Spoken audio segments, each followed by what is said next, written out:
2024-25 మరియు 25-26 ఆర్థిక కాలాలకు సంబంధించిన నివేదికల ఆధారంగా ఆంధ్రప్రదేశ్ ప్రభుత్వం స్థానిక సంస్థల నుండి లైబ్రరీ సెస్ తక్కువ వసూలు రేట్లతో ఇబ్బంది పడుతోంది.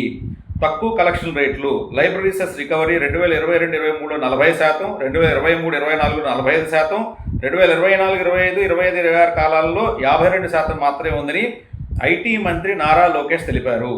పెండింగ్ బకాయిలు వసూలు చేసినప్పటికీ గణనీయమైన పెండింగ్ బకాయిలు ఉన్నాయి. ఉదాహరణకు 2024-25లో greater Visakhapatnam municipal corporation GVMC ఆస్తి మరియు ఖాళీ భూమి పన్నుల రూపంలో 510 కోట్ల రూపాయలు వసూలు చేసింది. అందులో 40.8 కోట్ల రూపాయలు జిల్లా గ్రంథాలయ సంస్థకు లైబ్రరీ సెస్గా బకాయి పడ్డాయి. మొత్తం బకాయిలు 2025 నాటికి రాష్ట్ర వ్యాప్తంగా స్థానిక సంస్థల నుండి 213 కోట్ల రూపాయల మొత్తం సెస్ బకాయిలు పెండింగ్లో ఉన్నాయని అధికారులు గుర్తించారు.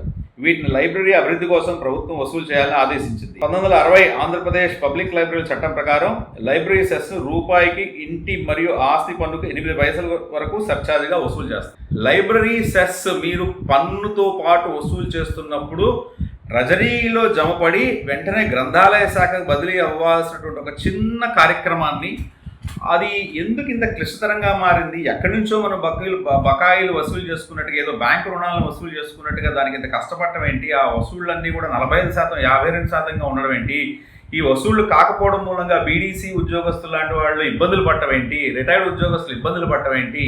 ఇదంతా చాలా గందరగోళంగా ఉంది. వీటిని తక్షణం మీరు సాధ్యమైనంత వెంటనే మీ సినిమా షూటింగ్లు అవన్నీ మీ ఇంపార్టెంట్ కార్యక్రమాలన్నీ పూర్తి చేసుకున్న తర్వాత అయినా సరే కనీసం మీరు ఇటువంటి విషయాల మీద దృష్టి సారిస్తే ఉద్యోగస్తుల్లో, ప్రజల్లో మీకున్నటువంటి పాపులారిటీ, మీకున్నటువంటి ఫ్యాన్ ఫాలోయింగ్ కొంతైనా నిలబడుతుంది.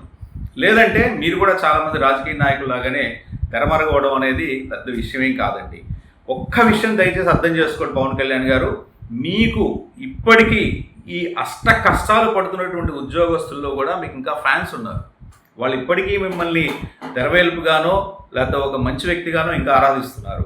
మీరు ఉన్న వాళ్ళల్లో కాస్త పారదర్శకత పాటించే వ్యక్తిగా మాబోటి మీడియా సంస్థలు కూడా భావిస్తుంటాయి. కాబట్టి ఇవాళ ఈ వీడియోని ప్రత్యేకంగా మీకోసం గ్రంథాలయ చైర్మన్ శ్రీ కోటేశ్వర గారి కోసం చేయబడుతోంది. అయ్యా కోటేశ్వర గారు, తమరు దయ ఉంచి పెద్దవాళ్ళు, బాగా అనుభవజ్ఞులు, మీకు అందరితో కూడా చాలా సత్సంబంధాలు ఉన్నాయి. మీరు వెంటనే సాధ్యమైనంత వెంటనే గంటల్లో, 24 గంటల్లో లేదా 48 గంటల్లో తత్సంబంధిత అధికారులను ప్రశ్నించండి. అక్కడ జరుగుతున్నటువంటి అవకతవకల్ని మీరు అవగాహన చేసుకోండి. దానికి ఏ చర్యలు చేయాలో తక్షణం ప్రారంభించి ఉద్యోగస్తుల్లో మీకు ఉన్నటువంటి మంచి పేరు, మీ పట్ల వాళ్ళకు ఉన్నటువంటి అభిమానాన్ని నిలుపుకోండి సార్.